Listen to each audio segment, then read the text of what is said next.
My name is Miss Lizzie. I don't ever smoke the dizzy, but we can always share some ditsies. It's just a cup in time. This song doesn't have to run. Life's all of us, not every moment we can be feeling fine.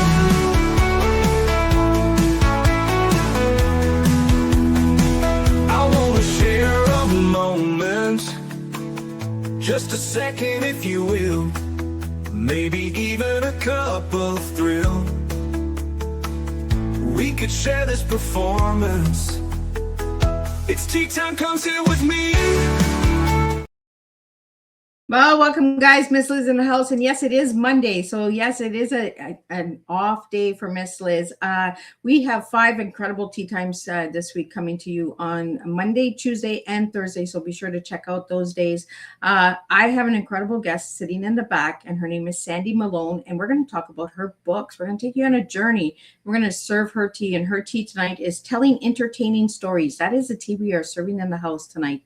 But before we get started, you guys know how Miss Liz rolls. We get over to all those platforms: Facebook, TikTok, Instagram, LinkedIn, Clapper, Lemonade, Blue Sky, all of those good ones. And the ones that I haven't mentioned, check out those ones as well. Jump over to the podcast apps as well: Podbean, iHeartRadio, Listen Notes, Deezer, Apple Radio, Spotify, all those good platforms, and give those a like, follow, and subscribe, and get these tea times out there, because they do make a difference for the guest and for anybody that resonates with the stories that come to the table. Also, jump over to babyboomers.org. Miss Liz has been partnered with them for over 3 years, and if you're looking to be on other podcasts, they have over 50 different shows on there, and you can get featured on there. So if Miss Liz is not giving you the taste or flavor that you like, you can jump over on Baby Boomers and find a platform over there that can get you featured on there as well. So let's get started with disclaimer and then a beautiful intro, and then we're going to get Sandy in here and we're going to spill her tea. Disclaimer for Miss Liz's Tea Time live show. Miss Liz's Tea Time is a global platform dedicating to sharing real life stories, diverse perspectives, and meaningful conversations that inspire awareness, healing, and connection.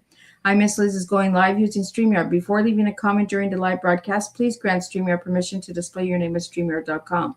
Please be advised that all the content brought forward during any Tea Time show is presented in good faith. However, discussions may include opinions, beliefs, and perspectives that do not necessarily represent the views of Miss Liz or the Tea Time platform. Information shared by guests is based on their own experiences and is perceived to be accurate at the given time of airing. All guests, viewers, and participants are responsible for using their own good judgment when considering any action or decision that may relate to these discussions. Some episodes may cover sensitive topics, including but not limited to trauma, abuse, grief, mental health, and other emotionally triggering subjects. Listeners' and viewers' discretion is strongly advised. Tea Time with Miss Liz is an open discussion forum designed to offer insight, inspire awareness, and create connection. It is not a substitute for professional, medical, legal, or therapeutical advice. If you require professional support, please seek assistance from qualified professionals or trusted resources in your area. If you have any questions regarding this disclaimer or the content of this discussion, you are welcome to contact me, aka Miss Liz, directly at my email at bookingmissliz@gmail.com or visit my link tree at Miss Liz's Tea Time. By choosing to participate in, comment on, or view these live shows, you acknowledge and accept this disclaimer. Your participation is entirely voluntary. I, Miss Liz, welcomes you to join the conversation with an open heart, and if at any time you feel this platform is not right for you, I respect your wishes and decision and welcome you back whenever you are ready. Tea Time with Miss Liz is serving truth and awareness one cup at a time. Well, welcome to Tea Time with Miss Liz, where every story reminds us that home is more than a place. It is the people we love, the communities we build, and the courage we find when life asks us to begin again. Today's guest brings together mystery, romance, resilience, and the charm of coastal living through stories that celebrate second chances and the strength found in communities. Please join me in welcoming Sandy Malone, best-selling author, entrepreneur, and creator of the beloved Gems of Golden Isles series. Drawing inspiration from the beautiful coastal communities of the Golden Isles of Georgia, Sandy crafts stories filled with unforgettable characters, engaging mysteries, heartfelt relationships, and the reminder that hope can be found even after life's greatest disappointments. Beyond writing, Sandy has built successful businesses, navigating life's unexpected twists, and understands firsthand that resilience often becomes the foundation for our greatest achievements. Today's Tea Time will explore the inspiration behind the Gems of the Golden Isle series, creating unforgettable characters and communities, reinventing reinvention and second chances, small town life, mystery, and romance, following your dreams at every stage of life. Sandy reminds us that every ending can become the beginning of a beautiful new chapter. So grab your cup and join us for a heartfelt conversation filled with storytelling, inspiration, and real life tea, truth, experience, and awareness. So let me get Sandy in here. Let's spill some tea. Welcome, Sandy. Hey, Miss Liz, thanks so much for having me. It is a pleasure to have you here. Well, Sandy, let's get to know you a little bit before we even get into the books and your journey. Let's get to know who Sandy was as a little girl and who Sandy is now. Well, I always wanted to write. And I was the kind of kid where I was ADHD, but they didn't have that back then. I'm dating myself. And so my mom's solution was I was busy every single day. I had activities. I never sat down. And part of that was when I had a few minutes, I loved to write. I'd stay home from sick from school and I'd bust out the manual typewriter. And I started a neighborhood newsletter, God help my neighbors. And I wanted to write. And then Mrs. Fitzpatrick in sixth grade, our English teacher, brought in a picture book one day and said, okay, English assignment today is pick a picture in the book and write a story about what you imagine it represents. And I still remember that as one of my favorite writing assignments ever. One of my oldest friends, Kathy, we went to kindergarten through 12th grade together. She's a math head. We were talking the other day and I said, do you remember that? And she said, that was the worst assignment we ever had. How could she? But it kind of made me giggle because she ended up working at the Federal Reserve when we graduated. So it's all relative, right? So, but my mom didn't want me to be a writer. Oh, She really didn't. My mom was of the school of thought that I needed to go to law school or medical school or be a nurse, do something where, and I quote, when I'm done raising my children or if I ever need to leave my marriage, I will have a job to fall back on. As a kid, I didn't understand that she was trying to direct me in the right way because she was struggling. And when I got older, I understood, but it was too late.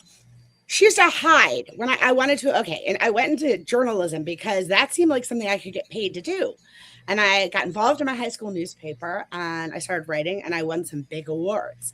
Found myself as editor of the paper at a Catholic girls' school. It's actually the oldest Catholic girls' school in the United States. And I got myself in a little trouble with, newspaper. Freedom of the press does not exist in a Catholic girls' school. So I got together with a bunch of friends from other schools and I launched an independent newspaper between 15 private schools. And we published whatever we wanted. And we made a lot of money. And it's so funny because the people we left it to when we all graduated, went off to college, they ran it into the ground within a couple of years. But a big chunk of us that were on the original staff of The Emblem, that's what we called it, went on to be in journalism. And quite successful, like names across all different kinds of publications. And it's so much fun to take a look at it. Anyway, so my mom stopped fighting me. Initially, she threw out every college catalog that I'd ordered for the journalism program. I mean, she was aggressive and effective. And so from there, I got a bunch of scholarships to J school programs. She could not let me go. And I chose the Ohio University in Athens, Georgia at first, because they were the number 2 school in the nation. And Mizzou, University of Missouri, was number 1. And I went out and visited that. And I am a native Washingtonian. I grew up in the city. No way. I mean, Mizzou was beautiful, but it was like in the middle of nowhere. And actually, so was Ohio University. I got there, I did a year, and they don't let you write for the school paper. You have to be like a junior in the journalism program before you're allowed to write anything. And I was double major in journalism and aviation, actually. And I got involved in campus politics because I was really missing the journalism aspect of things. And I ended up getting hired by then Governor Voinovich's staff to move to Columbus to work on the Bush Quail campaign in 92. I was 19 and I took a year off from school and I was the state youth director for all the programs. And that was this amazing experience, but I made a deal with my parents that I would go back to school. And I mean, we had the date when the campaign ended. So I went back to school, but I transferred to Ohio State because I had been in Columbus for a year and I loved it. And I had a boyfriend there, I had friends there. It was definitely more me. And I can't even tell you, because when you go to all girls school, you don't really have that school spirit thing. I mean, I guess you do, but I didn't go out to watch my friends play soccer and nobody came to my tennis matches. It's not like football. You know, it's not, nobody comes to cheer for you other than your parents if they don't work. So this was a lot of fun to go to Ohio State, where I became a part of something so much bigger than I was, you know, the Buckeyes. And I still am a rabid Buckeye fan. And I live on Jekyll Island, Georgia now. And I've got a thing going with the neighbors. We put inflatables in our yards. We post videos. We are so ridiculous. But I think it helped that we moved here a couple of weeks before Georgia beat us in the playoffs. So they let me stay. So Sandy, who are you today? And then we have a couple questions that are coming in. I'd like to get those. I will. I went to journalism school. I ended up getting a full ride to the Institute on Political Journalism at Georgetown. That led to a job with Campaigns and Elections magazine, and then the politics.net column for the Wall Street Journal. And then I went to the dark side, public relations and lobbying. And the government of Puerto Rico was a big client of mine, and I helped kick the U.S. Navy off of Vieques Island. And after it wasn't a client anymore, I bought a vacation house there, and my husband and I got married there eventually. We bought it, we had a vacation house. We got married there. And when he was ready to retire from being a SWAT commander, he had 30 years on the department, we moved down to our house in Vieques and opened up a wedding planning company. And we were wildly successful and booked 2 years out. But in 2017, Hurricane Maria wiped us out in one night. The island lost its hospital, and we didn't get back power for 17 months. Heck, they're still fighting to have water all the time. And we had to shut the company. We moved back to the DC area, and I went back to writing full time. I became editor of Blue Lives Matter, the Police Tribune, and we started looking for where our forever home would be. We ended up here on Jekyll Island to be closer to my mom, who had Alzheimer's. And that is when I made the decision, I'm going to write what I've always wanted to write instead of what I'm being paid to write. Please pay me after I write it. And it is the most amazing experience. That is how the Gem of the Golden Isles series was born. And Escape to Jekyll Island is the first book in the series. And see, I'm having glare issues because we're having this incredible sunset outside. It was a perfect beach day here today. I know that's not nice. So now I'm writing books, and it's amazing.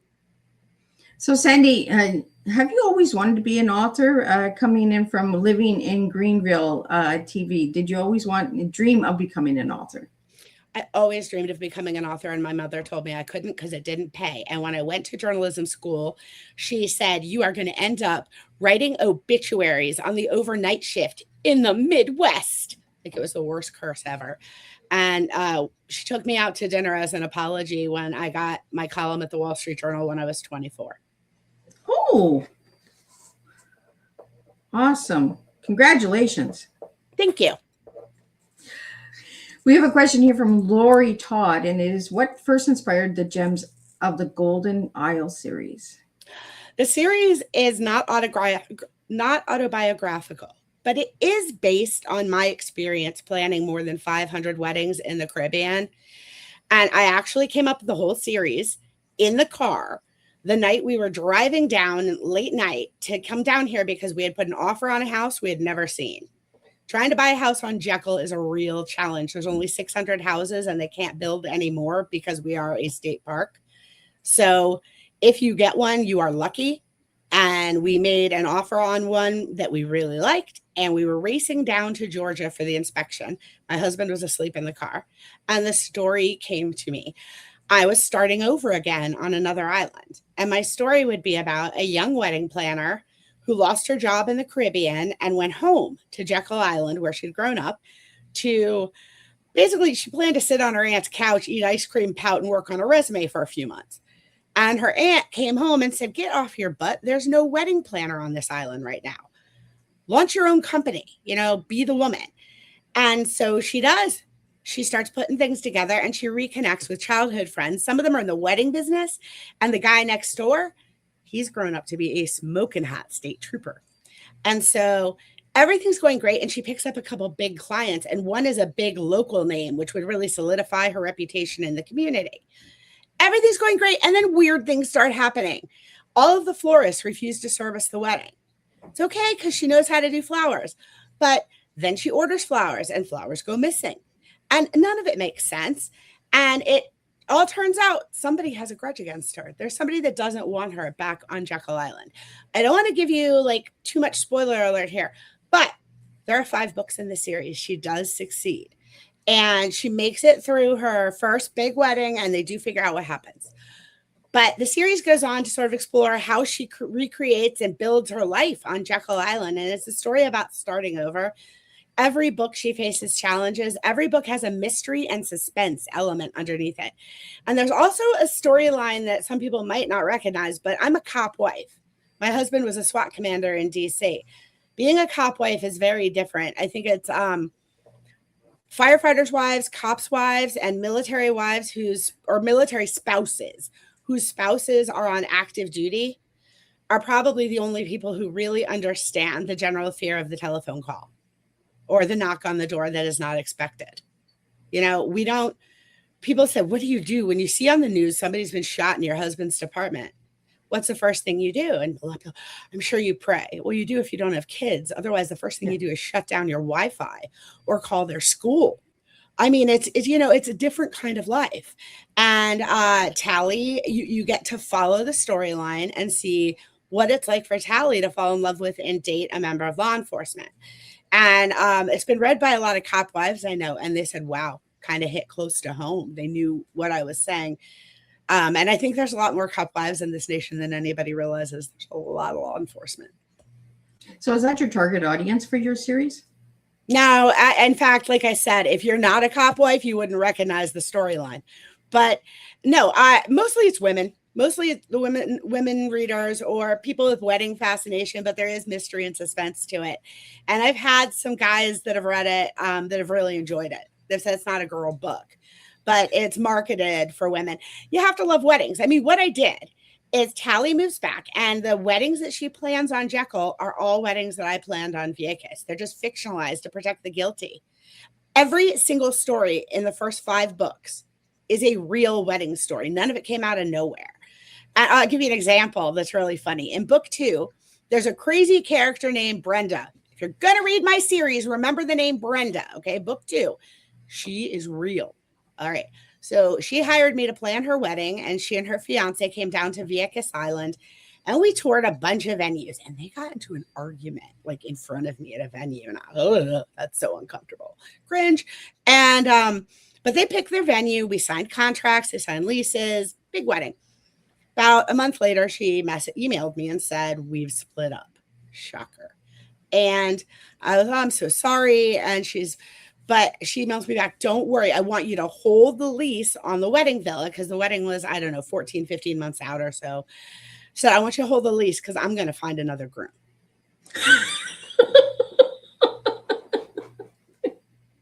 Well, she was determined to get married. So it was, it's a conundrum. You don't want to seem like a witch. She's not asking me to do any more work. She's just asking me to change the name on the contract. And I said, okay, I think I charged her what I charged for like a wedding date change fee. Said, okay, but you don't have to pay it till you have a new groom.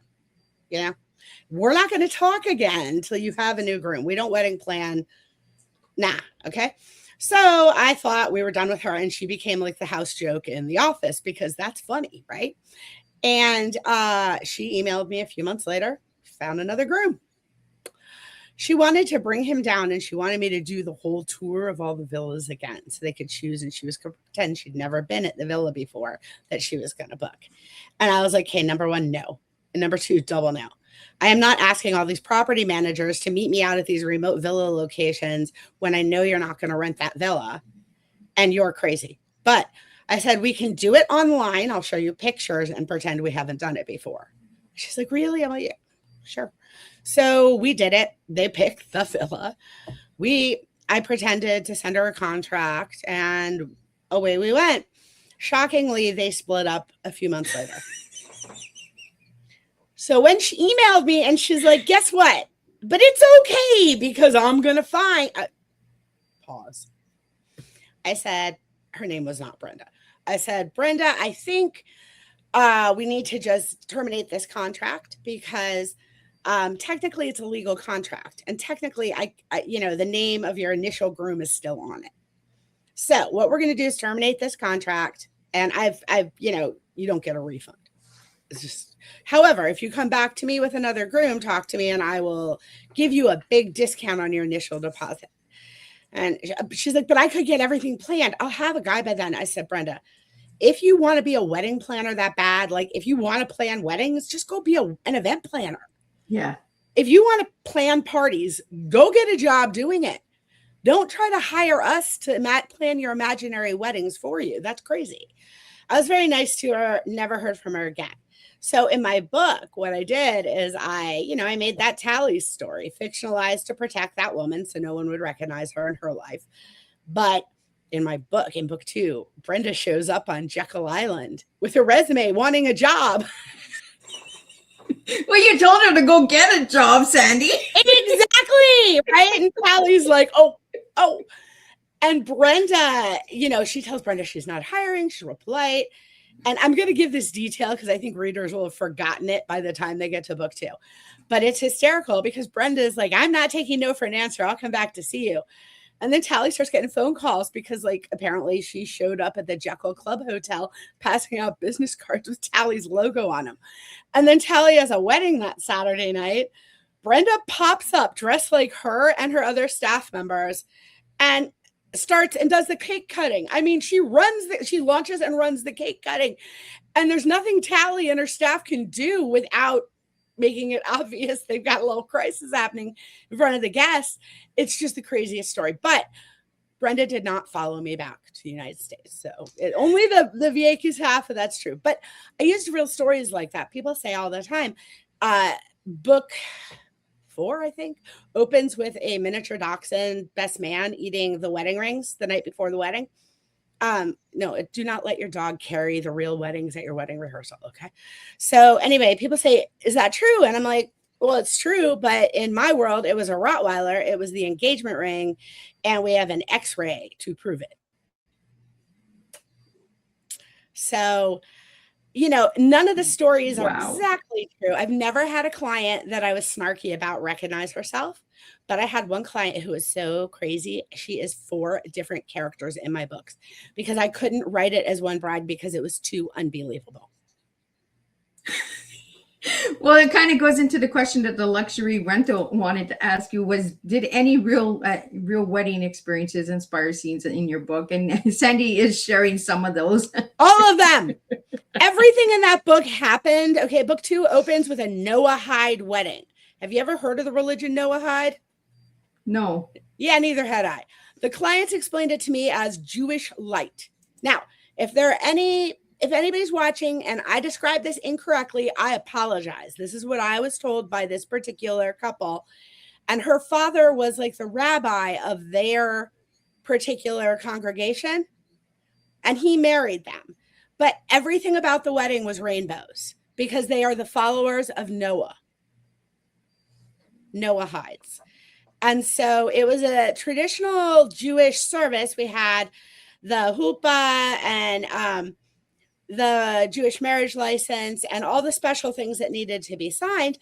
And it was beautiful, except we woke up we had horrible weather for a couple of days before. And I tried to talk to the bride and groom and they were like, it will be outside on the beach. Now, the villa they've rented has this massive facing the water porch cover. That is my plan B. Every wedding has a plan B because if you don't have a plan B, you'll have a hurricane. And so we've got a plan B. Morning of the wedding, it is just not pretty. It's raining, it stops. And I go talk to them and they are like, this is what God wants. That's why it's raining. I'm like, yeah, but that's not what your staff and your guests want. Jeez. So it was very gray, but it stopped raining for a little while. And we went ahead and we set everything up. And the ketubah is the Jewish marriage license. And the ketubah they were using had been hand painted in Israel. And it was super expensive and a gift from, I believe, the grandmother of the bride. Don't hold me to that. And so We have everything set up, and hanging from the hoopah, the canopy, are these paper rainbow beautiful things that the bride and her friends have created. But they're paper. And they weren't even, the bride wasn't even down the aisle when the rain started up again. And I was like, whoa, pause. You're going to get drenched. Like, we can still do this. Nope, I want to do it. I'm so glad we had radios because I stood up on the porch under the cover. I was so mean. I watched my staff. One of the girls stood out there holding a trash bag with the ketubah, the marriage license, in it. And it was so torrential that a couple of people sort of fell over in the wind. It was just a mess down there. But they had a wonderful time. Bride and groom were thrilled. I mean, at the end of the day, it's only the bride and groom that matter. I want all the guests to be comfortable too. We did our very best. We had every towel in that villa on hand when the people came back in. I mean, it's a wedding that everybody who worked it will never forget, right? But the funny thing was the next morning, the major newspaper in San Juan, and I think it was the San Juan Star, the English speaking paper at the time, but again, don't hold me to that. It had, or might have been, no, it was El Nuevo Dia, the big Puerto Rican one. Here's the deal. There had been some big editors from that publication staying at a villa 2 doors up. And they were standing on their porch watching the wedding on the beach during this torrential rainstorm. And so they took a photo and they put it on the front page of the paper with a caption, something along the lines of, check out these crazy gringo brides. And it made me laugh really hard. I showed it to the bride and groom just because if they were going to be upset, I mean, there's nothing we could have done about it. They thought it was hilarious. But I mean, you can't make these things up. So I use these sorts of stories all through my book. Every one of the crazy things is real, just fictionalized, so that when the stupid stuff comes up, nobody's feelings get hurt. So Sandy, you have 5 books out, and one book, Treasure of Jekyll, won an Impact Award. So let's talk about that, because we have a couple of watchers and listeners that are asking about this award. We have one that's from Luxury, and she said, congratulations on the International Impact Award, Book Award, well deserved. And what does that award mean to you personally? Well, thank you so much first. It means a lot because I don't think these books are just straight romances. They definitely are romances, but the mystery and suspense aspect is really important to me. And a lot of people, I don't know, this whole thing with writing spicy romances in, and I can't do that because I have 6 teenage grandchildren and 5 of them are boys. And I'm close to them, and I won't be able to have holiday dinners with them and sit across the table if I write anything that makes them blush. So I was very excited to have mystery and suspense really stand out in these books. And again, it's really exciting, and I'm honored. So, Sandy, I want to talk to you a little bit about the hurricane, because a lot of people might not know about the hurricane, and we have a couple questions here about the hurricane. You spoke a little bit about it. Hearing how Hurricane Maria changed everything is incredibly moving. You shared that right at the beginning of the show. But what was the hardest part about starting over after Hurricane Maria? Well, I want to be clear. I wasn't on the island when it hit because storms don't hit when I'm on the island. Okay. But we always went home in September. Well, actually, not always. After the first few years in business, when we got to a financial position to pick and choose a little more, we decided to always take September off. Number 1, it was our own wedding anniversary. And number 2, it is miserable to talk brides off the ledge every day while they're watching the Hurricane Channel. Like, it's going to be fine. It's going to be fine. I was going to end up in a funny farm. So we took September's off, and we kept a condo up in the DC area because nobody loves us enough for us to stay with them for extended periods. And so we'd go up there, and first Hurricane Irma hit. And my best friend, Yaya, was still on the island. She worked with me. She was my best friend. And she looked after our house when we were off the island. And I talked to her once. She got a signal through once after Hurricane Irma because they didn't get power back. And then Hurricane Maria hit. And that thing hit, people talk about, it hit Fajardo. It hit Ponce as a Category 5, the eastern tip of Puerto Rico. No, it hit Vieques first because we're 7 miles off the eastern tip of Puerto Rico. And it just flattened the island. If it wasn't concrete, it was destroyed. It was as bad as Hurricane Hugo. But The difference was that, whatever, 30 years earlier when Hurricane Hugo hit, the U.S. Navy was still there. They're the ones who cleaned up the island from the hurricane. And, the military was kicked off the island in 2003. So by 2017, we had a poor excuse, like a dock in the box for a hospital, but that thing just in the storm. And it was a bad situation. Everybody was in the dark. There was no power. There was no water. The airport was largely destroyed. They were having to come in with helicopters and small enough planes that they could still land. The ferry ports, disaster. And so there were no ferries that were able to go. Everything was just a mess. And initially, Vieques wasn't on anybody's first priority list because San Juan was in just as bad a shape as Vieques. All of Puerto Rico was in bad shape. And a lot of people have heard this in the news before, but the Puerto Rican electric grid was so outdated and so bad before the storm that it was just a mess. You know how all the electrical guys from up north head down to help after the storms? Yeah. They send teams down. Well, the guys were telling, we have a lot of friends in federal law enforcement down there and also Puerto Rican cops. And they were all, you laugh in bad situations, right? And they're all laughing because these guys, half of them have never seen electrical systems like what they're trying to fix in Puerto Rico. They don't make the parts anymore. It's a disaster of epic proportions and nobody could get a cell phone signal out. My husband and I immediately jumped into helping to evacuate people. And we worked with a group of other residents who were off island when the storm occurred. And we coordinated with other homeowners. We sent in private jets. As soon as the local airplanes could fly, we did that. I mean, we worked so hard to try and get people out. One night I got a phone call on through Facebook Messenger. My phone rang. And it was weird because I had never actually used it for that purpose before. And it was a pregnant girl on Vieques calling me for the top of a hill because she was in labor and needed help. And we called the Red Cross office in San Juan, and we were able to coordinate through there to get a medevac to her. And it was just fun. At the time, she sent me pictures when the baby was, all that kind of stuff. But it was just, Vieques was very much in the dark for a long time. And in order to call me, or call out, to get a phone signal, you had to go to the fort and stand. The fort is close to the coastline, and stand on the wall and hold your phone up in the air like the Statue of Liberty to try and get a signal. And eventually Elon Musk put some of the balloons up there to help with signals, but it was a horrible, horrible situation, and they're still dealing with it, and the island has not bounced back. Wow. So how did you find your hope after that situation? Okay, well, I'm going to be honest. We'd planned more than 500 weddings, and we did a TV show called Wedding Island. It was a reality show that ran on TLC, and it did well. But you can't plan weddings and film a reality show at the same time because they won't let you talk to people who don't want to be on camera.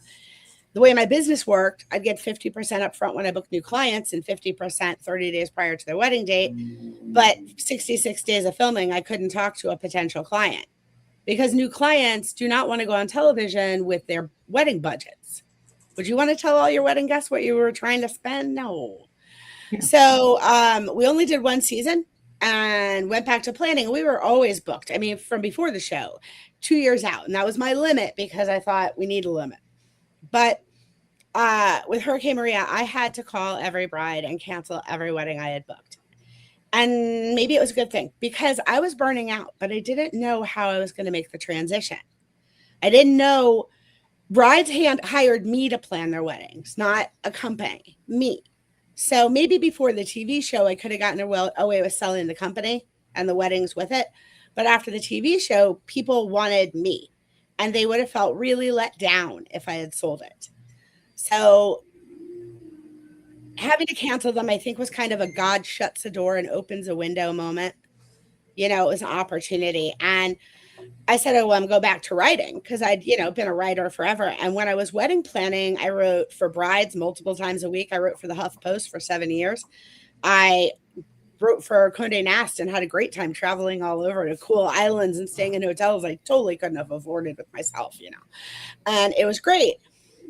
Blue Lives Matter, the Police Tribune, was the largest law enforcement publication in the world at that time, and they were looking for an editor. And I applied and I got the job. And my husband finally got to try out being retired, but it was like having a cop Wikipedia on the couch. It was a lot of fun, mad fun, because I got to become, I was already a bit of a law enforcement subject matter expert from being married to a cop, but I got to become really an expert on that stuff.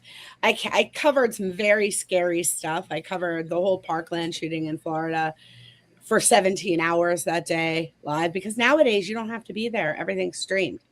Yeah, I covered all of the George Floyd trials. I covered the Ahmaud Arbery stuff. I really got some neat experiences, and I loved writing again.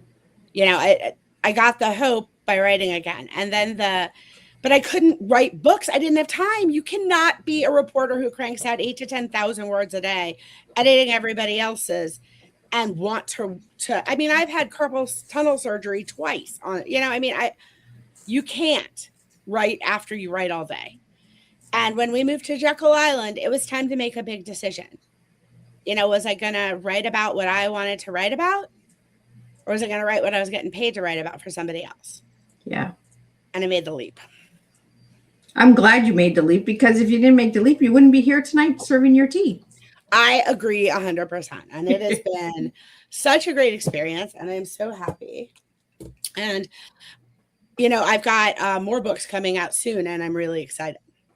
So, Sandy, we have a question here about the series. Why did you choose Jekyll Island as a setting for your series? I had just moved to Jekyll Island, and I write about what I know about. You can't write about places you haven't been, in my opinion, because I hate it when I'm reading a book and they get something wrong. Like, I'm from DC. I know DC. I grew up there. Do not write things about my city and try and tell me that's how they are, because that doesn't work for me. So, Sandy's coming for you.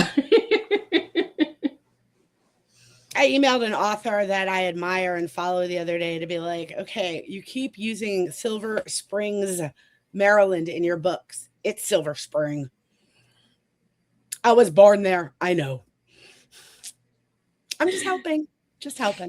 So I don't write about things I don't know about. And I was learning about Jekyll, and we'd been here a little over a year when I wrote the first 2 books.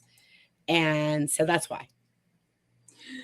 Well, Sandy, we have a comment here. Your journey reminds us that setbacks don't have to be the end. I think they're the beginning, right? Like you said, shut the door and open a new window to a new opportunity that we might not have seen or were aware of until that setback came.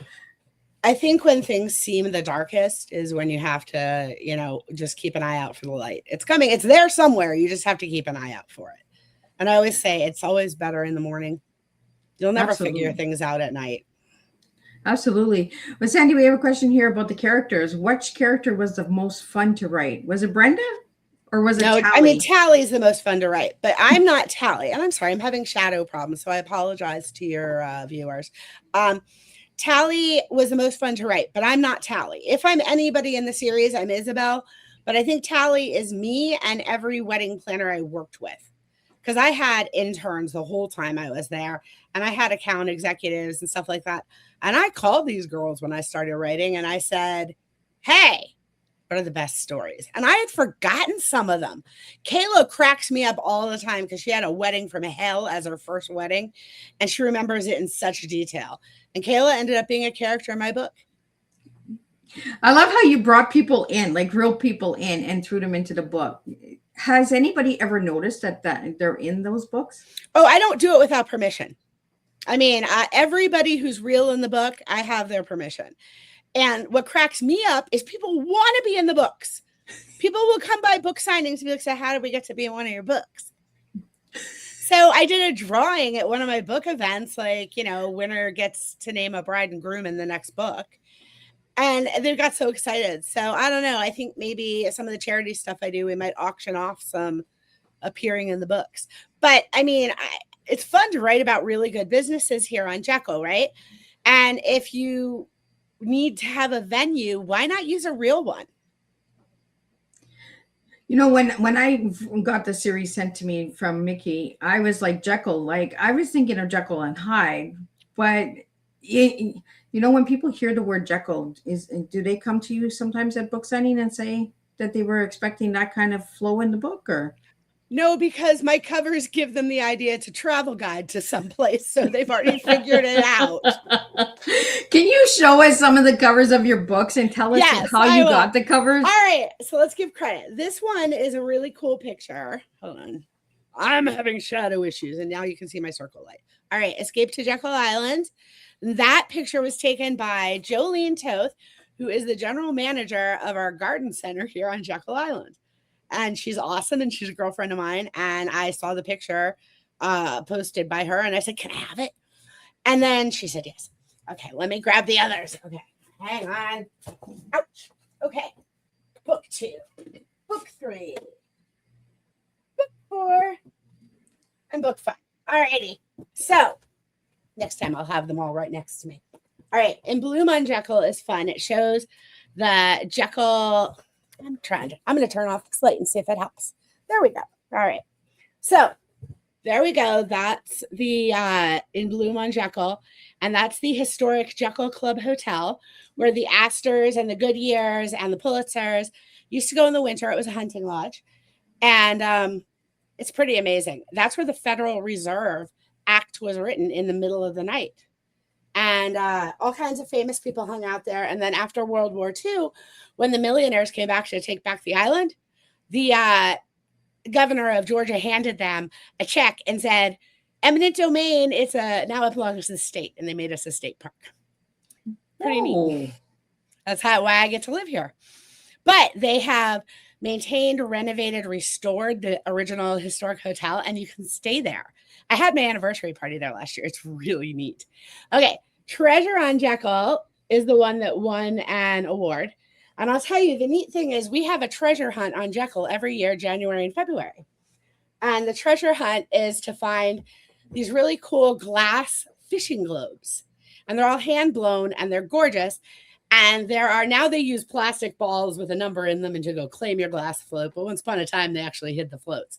And people come from all over the world in January and February to hunt for these things. So I incorporated them into one of the weddings, which is how the book became Treasure on Jekyll. In the Shadows on Jekyll is book 4. And the couple on the cover is actually real friends of mine getting married on Driftwood Beach. We changed that cover the day before we went to press, because Becky sent me the picture from her wedding. And I said, "Oh my God, that's so good." So that's book 4. And book 5 is Christmas on Jekyll. And that is, again, the historic hotel. And we have something here every December called Holly Jolly Jekyll. And if you've never heard of it, we are the biggest light show in Georgia. And people come up from Florida and everything else. Millions and millions of lights all over this historic district. And it's absolutely amazing. Unless you live here, you're on your way home and you really need to go to the bathroom. In which case, you're going to be stuck behind everybody driving the exact speed limit, because you can sing the Christmas carols to match the light displays if you're going the right speed. Wow. You know, I'm learning so much from you tonight, Sandy, and for my listeners out there. Sorry, turn my lights back on. Learning about Jekyll, it sounds like a beautiful place. I love it. I love it. And it is a state park with incredible hotels and houses. It's so funny. 4th of July, everybody, "Oh, it's so crowded. It's so crowded." Like, I'm from DC, okay? I'm used to Delaware beaches and Maryland beaches or Jersey. This is not crowded. It's not even busy compared to what I'm used to. So it's pretty amazing. Well, we have a question here about your writing from Lucy. It's, what's your favorite part of the writing process? The writing. I mean, I do a fun outline. It's not super picky. It's handwritten. And then I add ideas to it. And I go back to my notes from the previous book, because there are always things I meant to put in that book that were on that outline that didn't make it in that book. So I've carried them over. It's a trick with the series. And so the best part is the writing, because there's so much, when you self-publish, there's so much promotion, so much advertising time, so much paperwork, and just so much. The social media alone can make your head explode some days.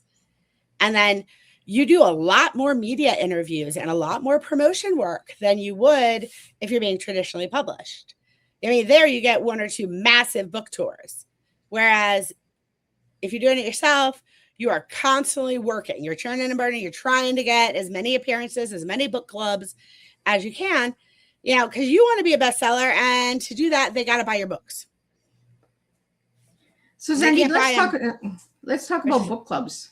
Are you part of book clubs? I am not a member of any book clubs. Well, why not? Because I have, I'll tell you why, for the past 3 years, I've been at everybody else's book club. Is that fair? There's a really nice book club because I spoke to them. The Brunswick Book Club nearby. They came over and did a luncheon on Jekyll. It was awesome. I went up to Myrtle Beach 2 weeks ago. Last week, God only knows. It's been such a blur. And I went and met with the Del Webb community and then another neighborhood called Bridgewater and did both their book clubs. And that was so much fun. So I love it. If people invite me, if I can book a couple of book events in an area, I will find an excuse to go because it's fun. And if I don't get my book out there and people don't know about the book, they cannot buy it and read it. Yeah, absolutely. And when you're self-published, it is a lot of work because you got to be the seller. You got to be the person that markets that, right? And only you know your book best. Well, if viewers are in Virginia, I will be in Skipwith, Virginia at White Oak Preserve's Blueberry Festival this weekend. And no, I don't randomly do festivals, but this is kind of fun. My friend Tiffany Copeland, well, she's now Tiffany Jones. It's her farm. She and her husband run the White Oaks Preserve, but I met her because I was on Wedding Island the same year that the TV show Below Deck launched. And I got to be friends with a lot. We were all, first season at the same time. So I got to be BFFs with girls like Adrienne Gang, and Tiffany Copeland was on the next season. And so she's now married, a mom, but we're all rabid Buckeye fans, so we stayed close. So I'm going up to do her Blueberry Festival this weekend in Skipwith, Virginia. And they've got like 40 vendors there and amazing food and live music. So if you are in Virginia, come see me. Oh, and if you tell me you saw me on Miss Liz this week, I will give you one of my books free. Well, there you go, guys. Go out and check the Blueberry Festival. I wish I was closer. I'd come and check because blueberries are my favorite berries. Really? I'm looking to pick blueberries, and there's just not very many places around where I live for blueberry picking. I'm a northern girl. We used to pick blueberries every freaking weekend, but now we can't. So, Sandy, what do you want the readers to get from your books? I want them to laugh. I want my readers to laugh really hard because I giggled while I was writing, remembering a lot of this crazy stuff. But I also want, well, there's a couple things. I want people who are dealing with daughters getting married or crazy weddings in their families to be able to laugh and get some perspective, and maybe some brides who are being a nightmare or who are going to be getting married and be nightmares, read them. And it might give them perspective on not being nightmares. Most brides believe that when somebody puts an engagement ring on the finger, the world stops and then it begins to rotate around them. And I think that when you can read, when I was getting married, a friend of mine's mom told me to read Diary of a Mad Bride. And I did. And I laughed so hard reading it on the beach that my husband read it next. And he was a cop. He was like, I got to read it. You're laughing so hard. What is in this? I want my readers to also realize that it is a real story. I mean, I started over on a new island, and you can start over. And when things seem the darkest, again, you got to look for the light and figure out where you're going. I mean, it isn't always right in front of you that day, but it was scary moving to a new island and starting over. And I moved from an island that was tiny. We had 9,000 residents, and about 3,000 of them spoke English. And I'm bilingual because I ran a company there. I wouldn't do interviews in Spanish because Puerto Rican isn't exactly the same Spanish, and I think that I think people can learn a lot from the books in understanding sort of the different worlds. It also addresses sort of the being a new person and sort of how it's for everybody feels things differently. When you're the only green guy in a group of Puerto Ricans and you live down there, you're the minority. And it's a different kind of experience. And I try to share what I experienced through my books. So, Sandy, we have a question here from Mario. Is what reader's message has touched your heart the most? I know exactly which one. It's kind of vain. One of the readers said, Sandy Malone is the Ellen Hilderbrand of Jekyll Island. And I think Ellen Hilderbrand's books are amazing. So that is the biggest compliment I've ever had. Well, Sandy, I got a couple of lightning bolt questions here for you just to answer, and then we're going to get into your tea. Beach sunrise or beach sunset? Sunset. I'm not a morning person. Romance or mystery? Mystery. Coffee or sweet tea? Oh, coffee. I can't. I know. I'm Southern now, but I can't do sweet tea. It totally gives away my Yankee every time. I grew up drinking sun tea, like that my mom would put out on the porch. And sometimes she put fresh mint and lemon in it, but never sugar. You got to have the sugar. Otherwise, it's so bitter. My grandchildren love sweet tea. And the funniest thing is that their memories of Jekyll being teenagers, they'll be like, are we going to go to the wharf for dinner? They have the best iced tea. Do you remember the time at Trebuzio's Grill I drank an entire pitcher? Okay. Big memories. Sweet tea on Jekyll. Which gem of the Golden Isles book is closest to your heart?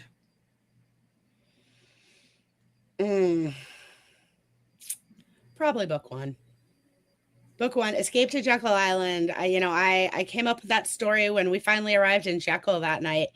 My husband went to bed and I got out a fresh pad of paper and outlined everything I thought of in the car because I was so afraid I'd forget anything. And I think that was the first time I sat down and let myself really write fiction. And I think it'll always be my favorite for that reason. I think book 2 is the funniest, though, in Bloom on Jekyll. I think it's the funniest of them. And Sandy, one word that describes Jekyll Island for you? Magical. Oh. And what would you advise somebody who's listening to tonight's tea time to check out about Jekyll Island? I'm sorry, what would I advise them about what? To check out on Jekyll Island. The Jekyll Island Club Hotel. I mean, it is so cool. When World War II started, and the U-boats started bombing our merchant ships along the coastline, at that time, 1/6 of the world's wealth was here on Jekyll Island at the Jekyll Island Club Hotel because they were just going to wait out the war. But when things started blowing up along the coastline, they had to evacuate them really fast. And a lot of them had come down on their yachts and they couldn't go back that way. So the Brunswick train station was very, very busy. It is really neat. There's so much to do. Also, we have the Southeast Georgia Sea Turtle Center. And it is like we have some of the most turtle nestings on the entire eastern seaboard. And it's such a cool island. We have alligators everywhere too. And we've never had an alligator bite. But we have cool alligators you can go see, like in certain ponds, and there's viewing platforms. So, Sandy, we have a question here. Was there any crazy groom stories that you'd like to share? Oh, we had some really bad grooms. I mean, I went through a weird transition. In the 11 years I was planning weddings, in the beginning, the guys were all like, tell me where to be, what to wear, when to show up. That's all that mattered. They didn't really have opinions. But say 5 years into it, the guys started participating in the conference calls more, and they had more opinions because I think millennials have more opinions. It's the guys have opinions on this stuff. It's okay to have opinions. But probably the worst groom I ever dealt with was a firefighter, and his bride's name was Mary Jane, and she was sweet as can be. And I really enjoyed planning her wedding. And he had zero opinions. The couple conference calls he did, I'm pretty sure he was watching football or the basketball game while we were doing it. He did not care. And he arrived on the island with his buddies that were his groomsmen. And they all brought, those Sharps containers, a small one, like in an ambulance. They brought those and they drank out of them all weekend. That's a large quantity at a time. And they were so drunk. And he wanted to choose the spot on the beach where they were going to get married. Okay, that's fine. I mean, by all means, come set it up. We don't want to. It's hot. And the problem is you got to be there on time. I made it very clear to the groom. The wedding is at 5 o'clock. Guests will start arriving at 4:30. You've got to be there no later than 4:15 to tell us where you want the chairs. And, they had music down there that involved a generator to power thing. I mean, we had some setup to do. 4:30 comes, he's still not there. 4:45 comes, he's not there. The first guests are arriving, so I have my team go ahead and set up the ceremony. He showed up at 5:05, and people are seated already, right? I think we had the bride holding in a car down the road already, and the groom was late because they were drinking. And wait until after the ceremony to get housed, guys, big day. And so when he showed up, he goes, "This isn't the way we wanted it to face." Okay. Understand something. The background view was the water regardless. It was just about, do you want to be angled this way or angled this way? And what he and the bride had talked about was angling this way, but nobody told us. And they didn't show up.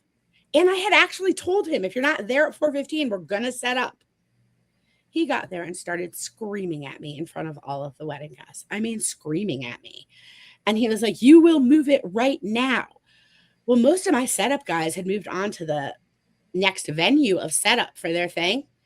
And we were set up, and you're not going to abuse me like that in front of people. That was crazy. There was nobody in that audience of people that thought what he was doing was okay. And I said, here's the deal. We have the music for this long. The minister has another wedding at 6:00. These are the things. He made everybody stand up from their chairs, and he and his groomsmen got all disgusting and sweaty, moving all the chairs and reorienting it 50 feet that direction. And then we had the wedding, and he was so awful to me for the entire night. Everything was awful. Anyway, here's the thing. I don't mind grooms who want to be involved, but don't you dare not have an opinion for 9 months of planning.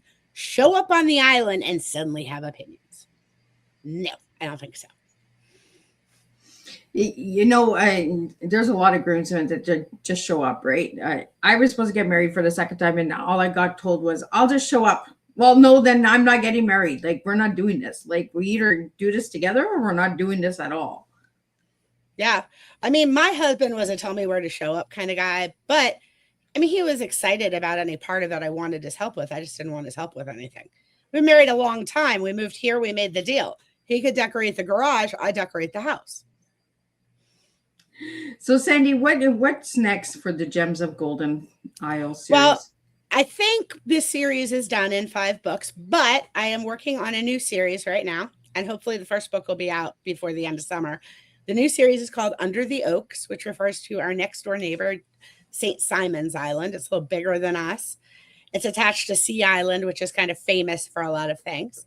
And so I don't want a big spoiler, but it crossover. There's a crossover with the Jekyll series in a big hard way. So my readers who are don't kill off Ita and it's not ending. They're not all disappearing. Just hang in there. Book 1 of Under the Oaks will be out soon, and it'll all make perfect sense.